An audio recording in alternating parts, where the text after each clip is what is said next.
All right, wow, look at that. I look like Doc Brown from Back to the Future. Marty, we gotta get you back to the future.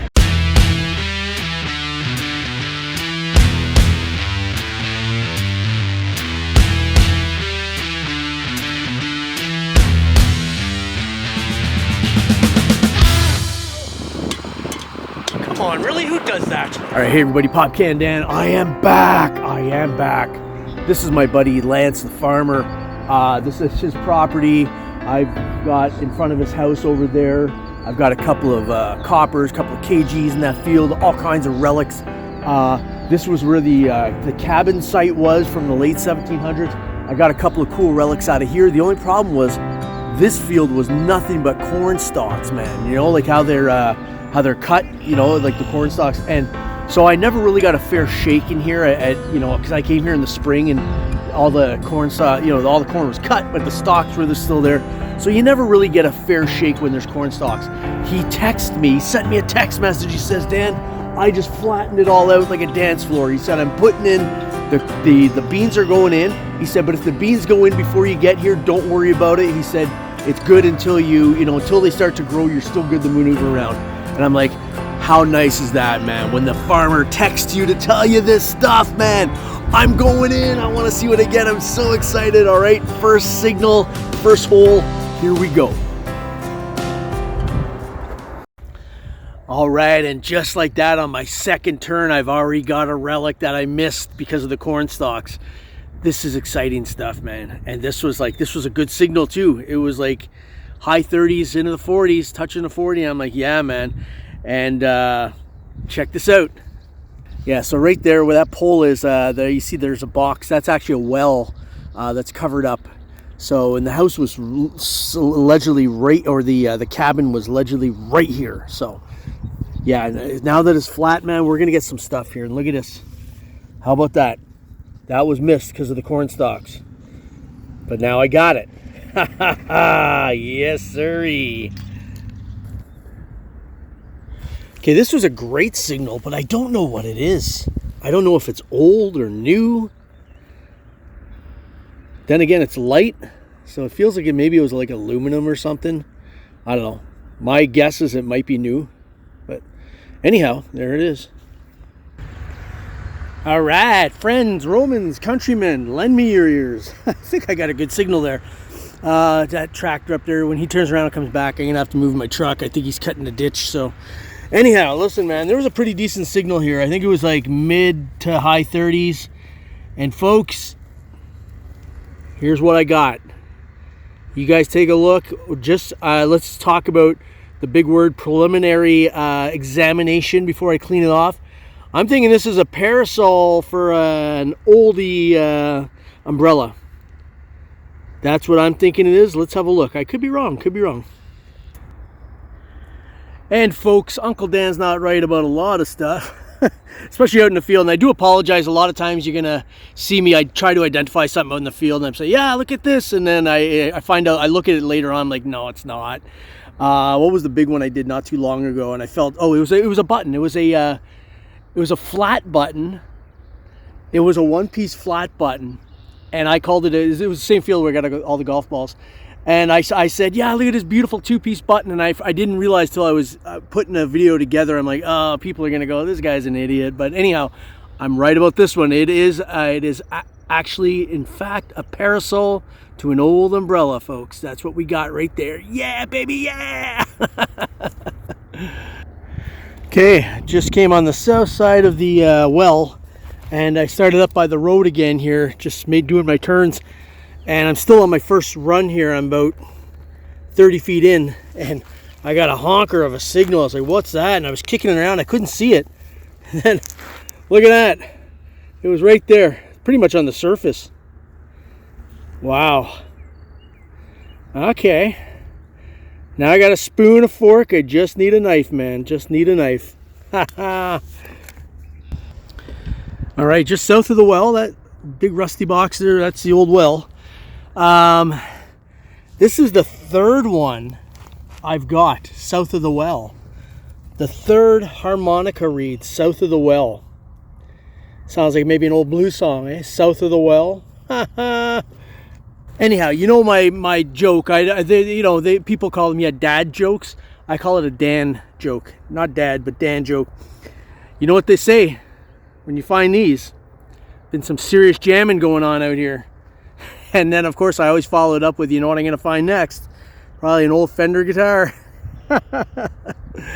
Oh boy, I love laughing at my own jokes, man. I really do. Nobody else does, but I do. Hey, and as long as I can keep myself entertained, that's all that matters, man. Especially out here alone in the field. All right.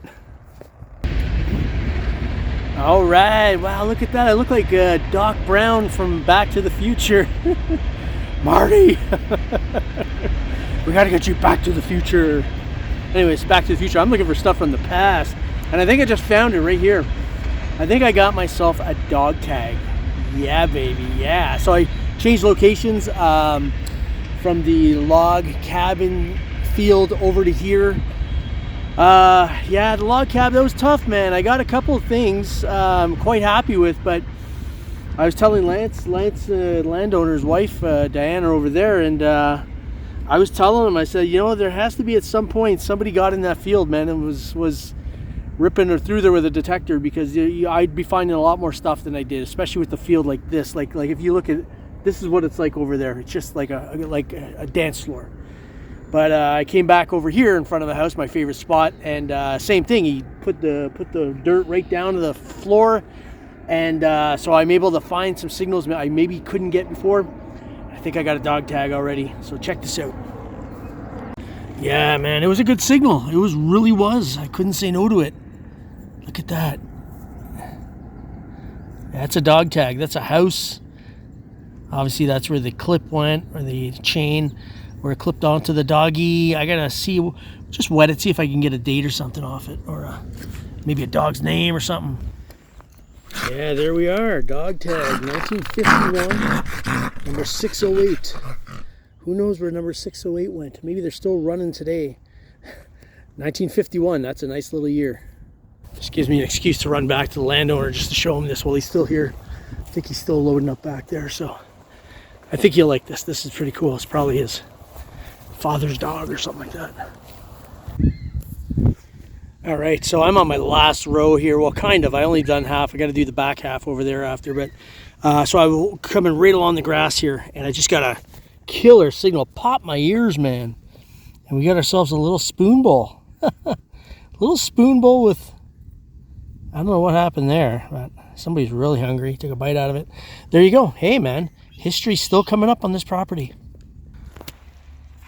Okay, just over to the side of the house, man. I got a rocking signal too, but it was weird because it was really only one way until I started to dig it. Then it went two ways, if that means anything to detectorists. And I've got another tag. I think this is another dog tag, but this one has a different name on it, which I think it might be older. The name on here is Langmaid, and that name is prominent in this area, like historically. Hold on, I'm gonna clean it up, read it properly here. All right, peeps. This is not a dog tag, man. This is some other kind of tag. I don't know what. It's like a brass tag. It says R.W. Langmaid, Darlington. Darlington is the township that I'm in right now. But R.W. Langmaid, that name is prominent in the community, historical prominent name. So that's pretty cool. I wonder if Langmaids were one of the owners of this house before my buddy Lance and his family moved in. I'm going to look into that. I'm going to talk to Lance anyways and show him that. That's pretty cool, man. That's pretty cool stuff. Look at that. Not bad. Okay, man, I'm probably down to my last 30 minutes. It's really hot out here. Like, I am just ripping hot, man. I mean, if that is even a word. But I want to keep pressing on only because these beans are going to start to grow very fast. And when they start to grow, I can't come back in till like late October when they're pulled. So I got to get while the getting's good. And the getting just got better because I got a stunner signal here, man. It was in the mid 40s and I popped it up, and I think I've got some old heart-shaped pendant. Yeah, man. Check this out. I'm still working right beside the house, just into the field. This was a signal. It was cracking. It was cracking, man. It was crazy. And it was about 4 inches down. And this popped out on the side, folks. And look at this. Look at this. It's a heart pendant. Let me clean this up and let's feast your eyes on this.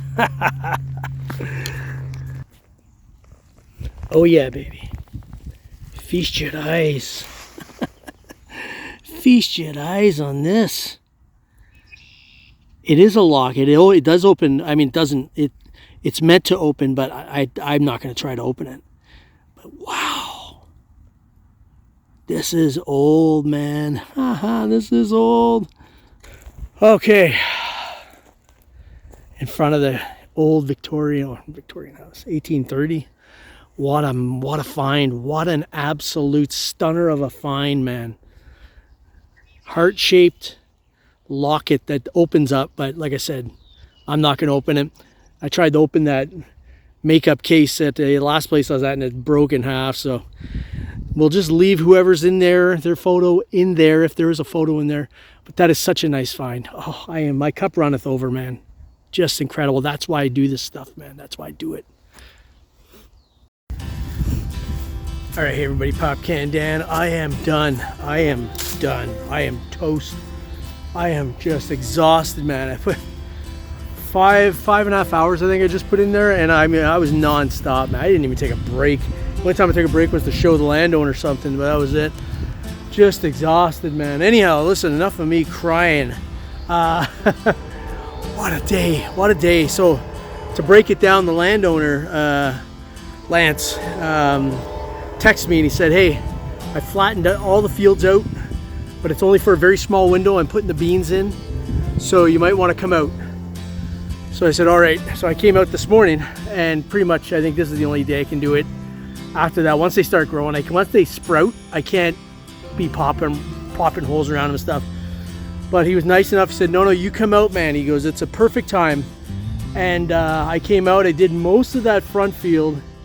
I got the dog tag and stuff like that. I did the side field. I got that other brass tag with the R.W. Lang made from Darlington. That's gonna be something, man. When I look into that, I know that's gonna be something because I know the name. Then I got that heart locket, man. Back in the other field where the old cabin was, I got some utensils, harmonica reed. What else did I get out there? It was pretty good, but you know what?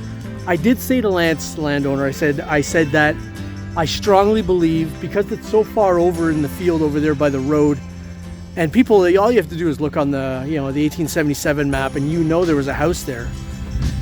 Maybe in the summertime, around sunset or whatever time of year, whatever, close to sunset, somebody just stops and goes in and detects, man, and if Lance is not around, he doesn't see it, so there's a very good chance I told him that somebody was already in there night hawking, unfortunately, because I should have found a lot more stuff than I did. But hey, all in all, today was incredible. So now you're not going to see me back here until late fall, unless I come do the yard here. All the groom grass I'm welcome to anytime, but this is tough, man. There's not a lot of stuff on there.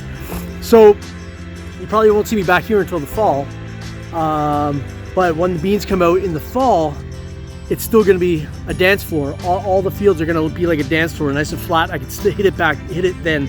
So I might have to wait until then. Who knows? But man, oh man, what a great day this was. But just right over here on the side of the house at the last 30 minutes just started exploding. And that's what happens because there were the fields were wavy. There was all kinds of, just the way it was churned, and I said, I know I probably missed a lot of signals, and I did, and I came back. I'd been over everywhere I was already over, and I hit all that extra stuff. So I'm gonna come back in the fall. It's worth a trip back in the fall. This field here on this side, I didn't even get to it. I don't have time. I got a job, man. Apparently I gotta work for a living. Who made that up, man? That sucks. Anyhow. Okay, listen, I'm signing off, folks. You have a great day. Be good to one another out there. I hope you find your treasures. All right, folks? We'll see ya. Oh, wait. One more thing. Sorry. My bad. Pull tab gear. I got pull tab gear, knee pads. I've got pull tab gear, everything on. Dudes, you got to look them up, all right? Pull tab gear, you want to order some great stuff? I mean, the prices are crazy, man. They're saying, they got like it's like 100 and, I can't remember what it is. It's under $200, but it's an incredible fiber carbon shaft. It's a beautiful, big, like, I'm salivating, man, and the thing is such a good price, folks. I gotta buy one, so you guys should be out there looking. If you do water as well, you gotta look at that 100%, man. All their accessories, their brush, the three prong, the one prong with the two wire, one plastic side brush is literally incredible. Like, I've never had a tool like that in my life, and I'm using it like I'm an archaeologist out in the field. It's incredible. So check that out. Use a promo code PopCanDan if you want to get a little extra something on the side, maybe some stickers, extra stuff. You know, who knows? All right, folks. Yeah, man. Couldn't forget my friends at Pull Tab Gear. That's crazy stuff, man. All right, we'll see ya.